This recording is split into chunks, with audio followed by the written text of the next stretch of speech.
Happy New Year. We made it through 2020. Now, welcome to 2021. What a perfect way to kick off our brand new Green Chair season than with our very own musical worship associate and certified personal trainer, Shaun Lloyd. Shaun is passionate about caring for and developing both the physical and spiritual aspect of our lives. In this episode, Shaun gets personal and shares with us how we can efficiently pursue movement this new year, specifically movement toward spiritual and physical health. Yes, I know. Discussing anything health related feels very, very cliche for the new year. But the reality is it's not just about a new year, but a new year within the confines of a pandemic and COVID-19, meaning some of our spiritual and physical health outlets may be closed or adjusted significantly. Shaun helps us to think creatively on how we can not only care for our bodies, but also our souls as well. So let's get to it and meet Shaun Lloyd in the Green Chair.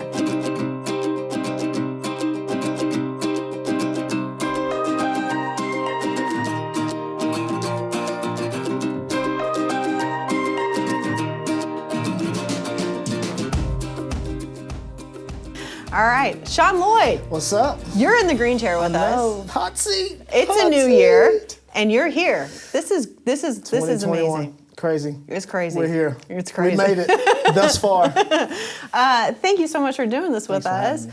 Before we dive in, because I really want us to talk about movement, specifically movement towards spiritual and physical health. Mm-hmm. That's really going to be our focus today.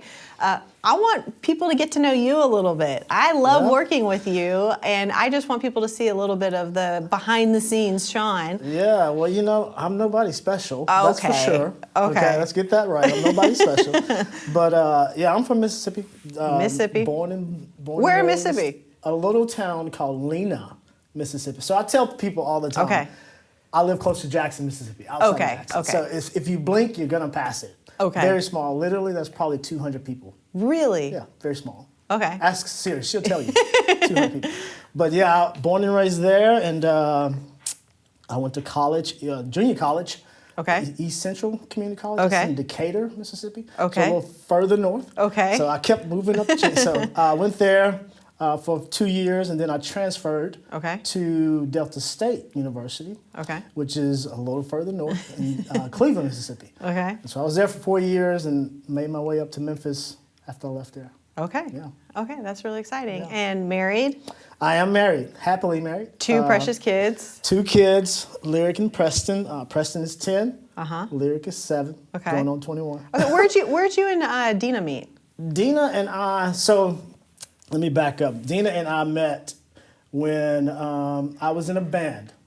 Okay, so, this is getting good. Yeah. Let me back up to the college years. You were in a band. Delta State, right before I left Delta State, I started a band called Inner 61. And we were a rock band. So imagine me singing rock in those days. Okay. Yeah, rock band. So I moved to Memphis, which was the hot spot for music. And this was probably around 2003, late 2002, 2003.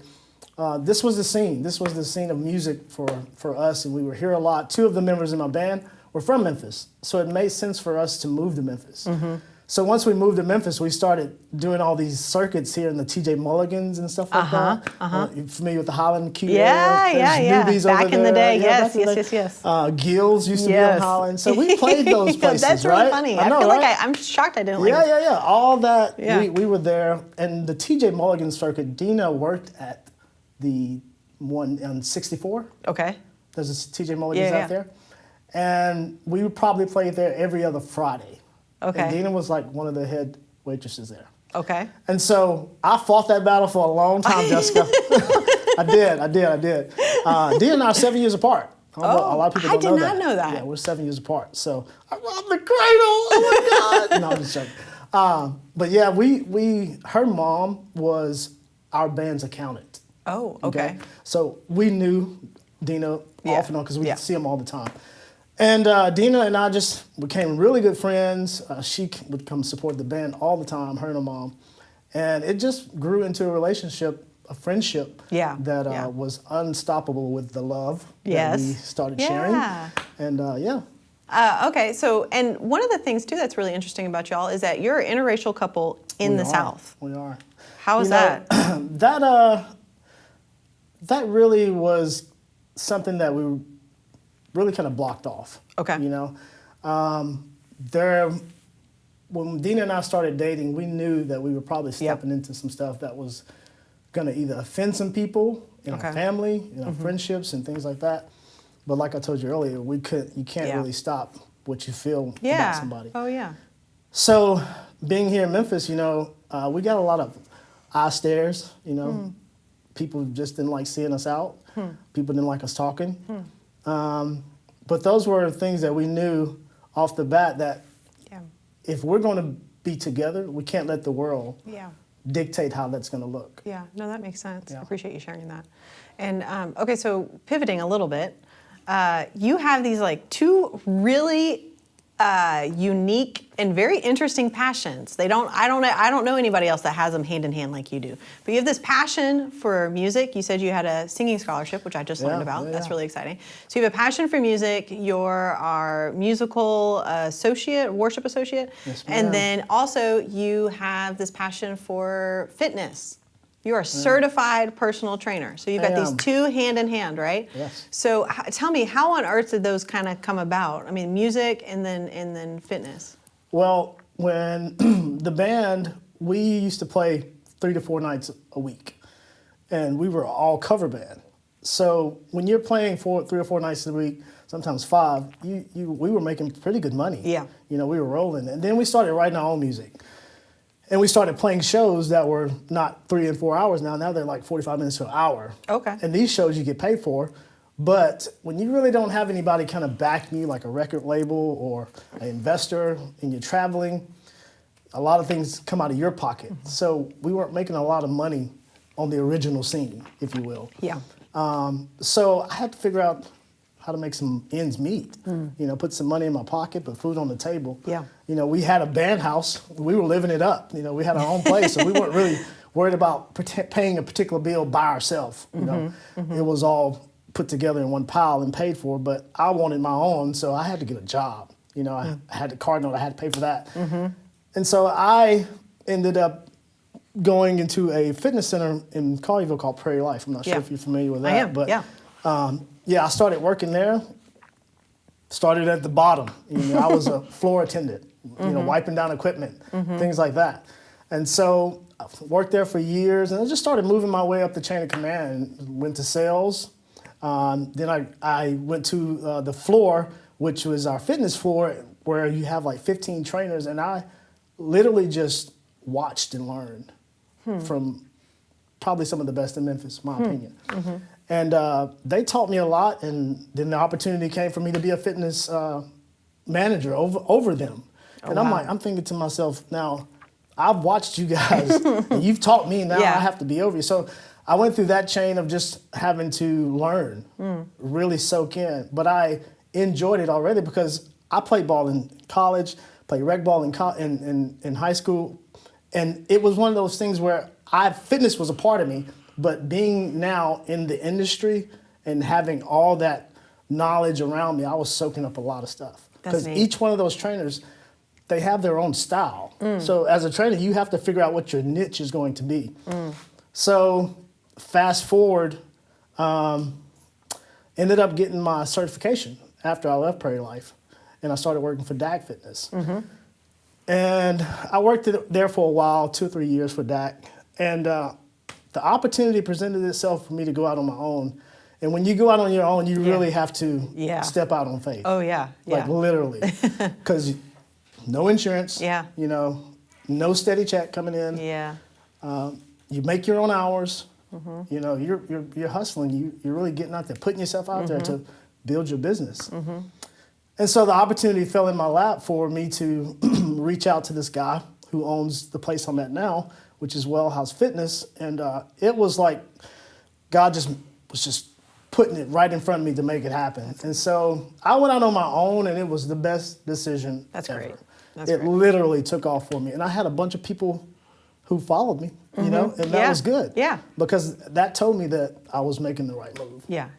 So essentially you stumbled into the fitness thing. That's really neat. Okay. And then, like I said, I love working Yeah. out. Yeah. For me, it's my time. Yeah. Like working out is the me time. Yeah. And yeah. I don't let nobody take that away from me. Yeah. My wife will tell you. She's like, he's in there for like an hour and a half or two.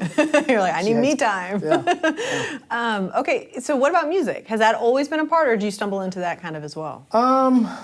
You know, as far as the music thing goes, I had to, when we stopped playing those the all cover nights and shifted over to the originals, I never really stopped doing music when I jumped deep into fitness. I've always kind of been in the studio. Okay. You know, I've had the opportunity to sing backup for some cool people, Stevie Wonder. Yeah. I've had opportunities where I could travel a little bit still and do some gigs here and there. So it wasn't, music has never really left, but fitness kind of took over that because it was more of a priority of getting things taken care of, responsibilities, got married, buying a house, kids started coming along, you know, so things changed quick, you know, and that was okay. I was okay. I missed the band. I missed hanging out with my fellows and us getting to travel and do what we did, and a lot of cool doors were opened up through that band. Yeah. Met a lot of great people, but it was just time for a shift. That right? makes sense. Yeah. But I think it was the second time I ever came to church here, and I sat out in the audience, and I was right in front of the screen, and I can't remember who was singing, but I was like, man, I would love to have the opportunity to sing in here on Sunday mornings. 3 weeks later, ended up getting the call, and then I started doing the morning services some, and the ball just kept rolling, and now I'm full time here. That's exciting. So, yeah, it's a huge blessing having you here. I mean, that's really great. I want to say, okay, so I was thinking about this the first time we met, interacted. So we were doing a video shoot for a sermon series. For the life of me, I cannot remember. I wish Brian Albrecht was in this room. Was it the push-up? It was the push-up. Yes. So it was a fitness. It was like a New Year. It was a New Year video shoot. Yep. And they're like, hey, you know, Jessica, can we do that? We're going to have you guys, we just need you guys to do like workout things. I was like, I mean, I'm a runner. Yeah, I was like, I'll do it. I mean, they're like, just wear exercise clothes and come and we'll do some videos. And so you're there, I show up, and I'm thinking, I am like not in my element. But I remember they said, okay, so I need you, they have you doing all these things. They're like, Shaun, do a one-arm push-up. Shaun, do a two-arm push-up. Shaun, do a sit-up. Like, you're doing all these things. And then they're like, okay, Jessica, you do a push-up. And I remember, like... You did great. I did one. But you barely. did it. But you did it. Barely. You did it, though. But anyway, that was really funny. And I realized, oh, he's a personal trainer. And I just run, and I'm doing a push-up in front of the... I thought you did great. Well, thank you. That was a long time ago. But let's I do thought... it now. Yeah, no.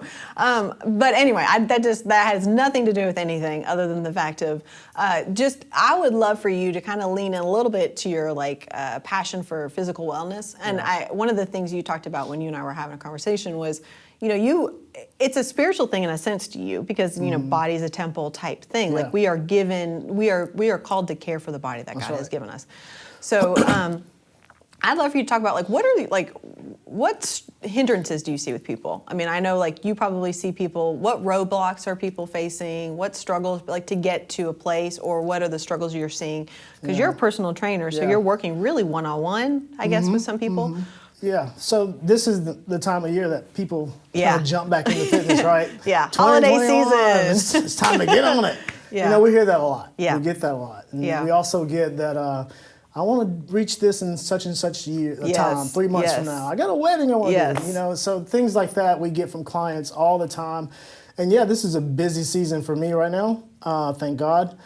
But one thing that we often see with clients and people who come in is just they fail to commit to themselves with their time. Yes. You know, time is very important. Time is something you can't get back. Yep. And I feel like if you set something aside for yourself, then you should do that for yourself. Because if you can't have Jessica right, how are you going to be able to do any of this? Yeah. Oh, yeah. If you can't have you centered, how are you going to be able to do any of this? You can't do it because you're blocked. You're mentally blocked from something already, right? So I tell clients from the jump, you know, if we got something scheduled, if you're going to miss it, guess what? I can accommodate your time. Can you be here? If you tell me you're gonna reschedule, let's reschedule it. But don't say I can't be there because such and such. When we get that a lot from clients, that person more than likely probably needs a little bit more TLC. So we kind of reach in. I personally try to reach in and just make myself available for them. Some you get, some you don't. But people who just don't take their time seriously for themselves, that's the problem we see the most. Because you want to start the new year off right. You want to get ready for this wedding, around spring break or for summer. But what's going to happen after that? You're going to go back to square one to doing what you were doing? Then you're back to just starting over, pretty much, What other, what about like, you kind of touched on this too, is like quick, like people wanting it like immediate results. Like, is it just like, is that a struggle too? If it's like, it's not just about even just body image stuff. Like it's not necessarily about the results as much as it is about like just taking care of your body. Like kind of going back to the spiritual piece that you and I were talking about is like, we just got to take care of ourselves, getting outside is helpful. And like, do you see that a lot? Yeah, you just can't take it, too fast. A lot of people, they want this Angelina Jolie body or this Brad Pitt stomach or whatever. And there's a lot out there that can do that. Supplements, surgery, all that stuff. But, one thing that you have to be aware of is the image you want for yourself, you have to first learn your body to get there. You're going to hit plateaus. You're going to hit stumbling blocks where you feel like you just can't get up and go when you have your time scheduled for yourself. But you have to keep going to get there. It's a marathon. It's definitely not a sprint. You don't get anything, you don't get abs in 3 months. Abs are not made, from taking supplements. It takes dieting. It takes all that stuff to incorporate. And like I said, a lot of people, even myself, I hit walls, but I know my body too. I know me. So people ask me for my 2 cents about meal planning or diet planning. That's not my area. I can tell you what I did, how it helped me. I can give you 2 cents on what you could do for yourself as far as what have you done in the past that's helped you lose weight. All right, well, let's put it with this workout regimen now with me. You come see me 2 or 3 days a week. You put your diet plan on top of that. Let's see what happens now. Let's keep confusing your body so you can hit these goals you want to hit. Some people you have to nurture with that because they don't understand it. So you just have to kind of give them a little bit more TLC. But it's just a matter of consistency. You have to be consistent. I'm a stickler, like I said, about my time with me. And so it works for me, but we can find it for you as well. We just have to find it and stay with it and make it a habit almost. So it sounds like consistency and then setting realistic goals. Realistic goal is a huge part of it. You can lose weight as fast as you put the work in.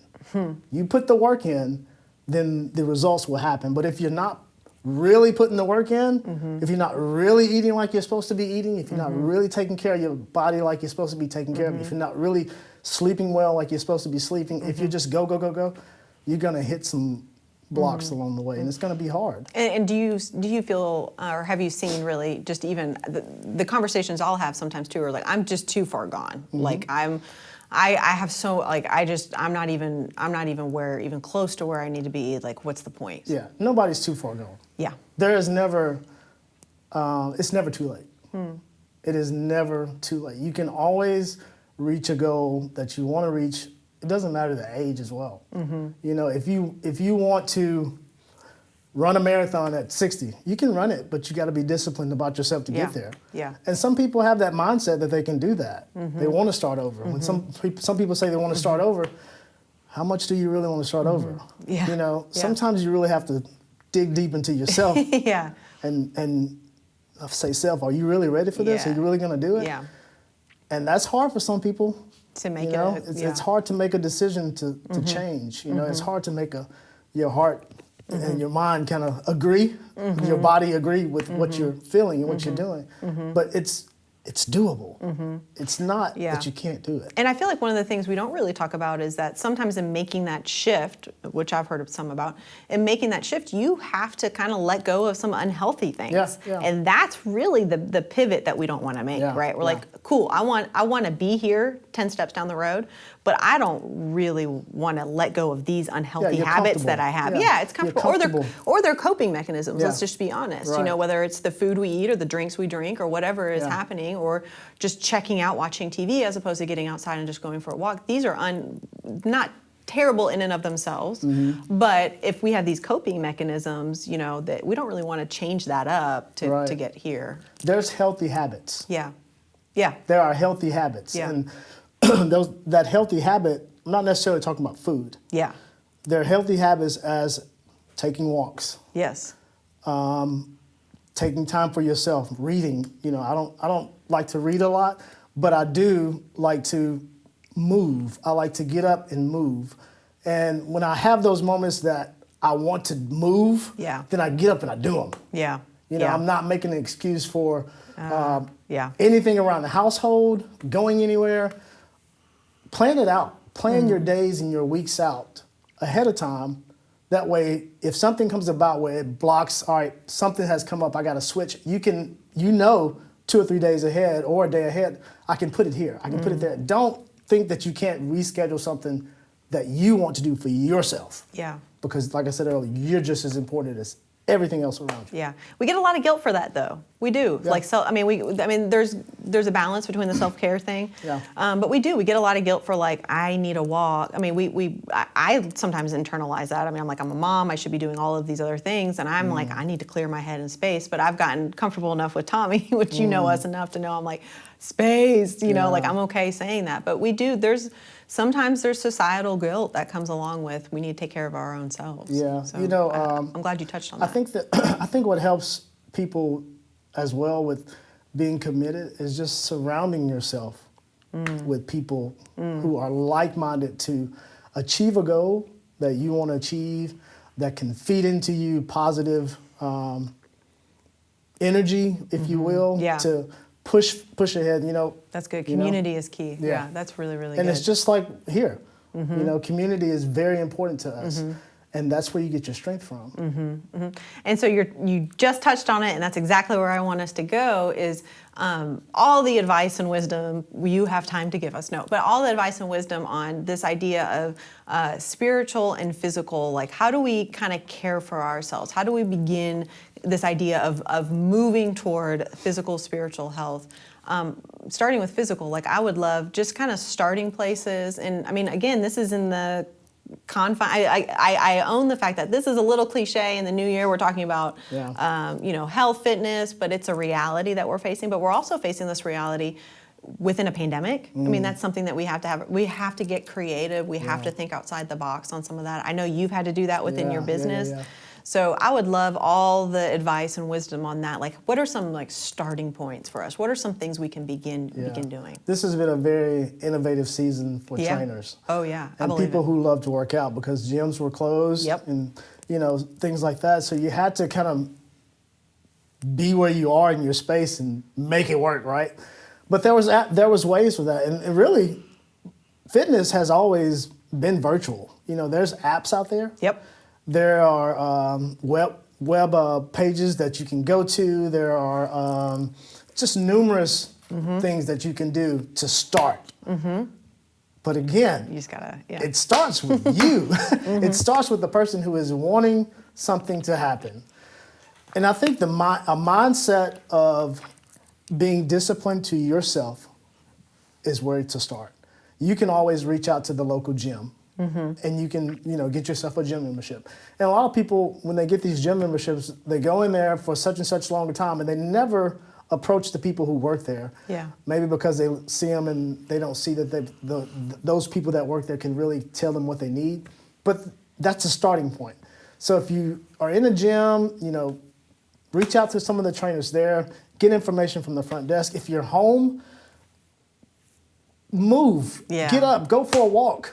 Set times to go walk with your family. Get on a bike, go for a bike ride. That's a good one. Do something that will get you active. Do something that will get you moving where you can just set a habit. I've actually seen people, I'll go for a walk in my neighborhood. I'll see people like on their iPad on their front porch or back porch, just doing something, yoga, or they're doing Pilates. I don't know what they're doing. They're doing some sort of workout, but that's good. Get outside. Yeah, and all of those things are free. Yeah. Those apps are totally free. Yes. So you can take everything off of those apps and just have them right there at your access for free. Yeah. Now you gotta just do it. Yeah. Just do it. And a lot of people just, they don't commit. You just gotta commit to doing something for yourself that you want to do. And if this fitness thing is that, then hit the ground running and don't stop. Or reach out to somebody for help, and they will help you. And I love, kind of as we begin to wrap up our conversation and kind of final thoughts and words, and I'm going to give one that you told me that I just think is so good, and then anything else you have. But one of the ones is like, just don't be afraid to try something new. If there's one thing that I can tell people, is to step out on faith. Doing fitness is like stepping out on faith. You got to believe in yourself. You got to believe in the outcome, and you got to trust that you can do it. Yeah. You can do it. It doesn't take, this is not rocket science. Working out is not hard. Yeah. It's just about making that first step. Yeah. And if you can do that, the rest will follow with your commitment. Yeah, and I love that you're hitting on something that is so interesting to me, because it's easy, sometimes it's hard for me in my brain to think through, like, okay, you look at Shaun and you put in all this hard work, and it's easy to talk about this stuff, and it feels so far. And I'm like, man, all I can do is just get outside and go for a walk. And I think that that's okay, but you're hitting on like just this internal, and I'm guessing that's what you see, is such an internal conflict of having to commit, like you keep talking about committing and making time and prioritizing, just like this idea of self-care in a sense, but in a spiritual way of like taking care of the body that God has given us, but being healthy about it. Not having to be a bodybuilder, but kind of finding ways that we can just go for walks and start getting kind of movement and getting our joints and body kind of in line. It's so awesome to have clients who come back to me months of being with me, years of being with me, to say, man, thank you so much for trusting me. And I was like, what do you mean? I didn't think I could do this. Why not? And I think people need to understand that whatever you put your mind to, you can do it.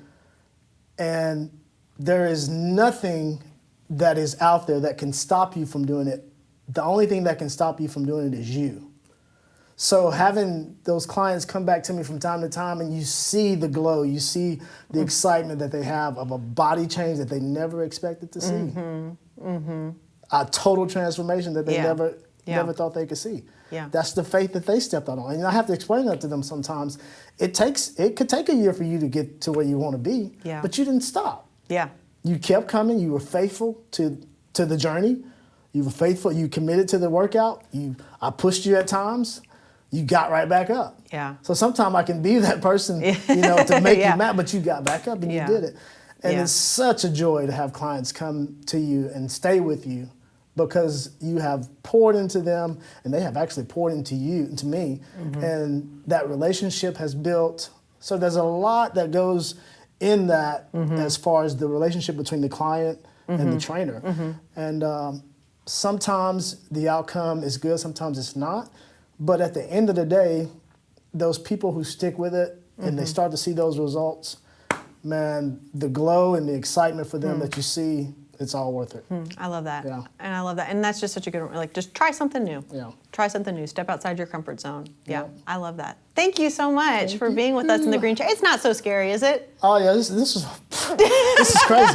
No, it's not so scary. Thank you for having me. Thank you so much for being here with us. And that is a wrap for our green chair conversation with Shaun Lloyd. Thank you so much for being connected with us today. Don't forget, you can encourage someone today by sharing this conversation with a friend, or watch any previous conversations at hopechurchmemphis.com/GCC, as well as listen on Spotify or Apple Podcast apps. And as always, feel free to email me at greenchair@hopechurchmemphis.com. Love you guys. See you next week.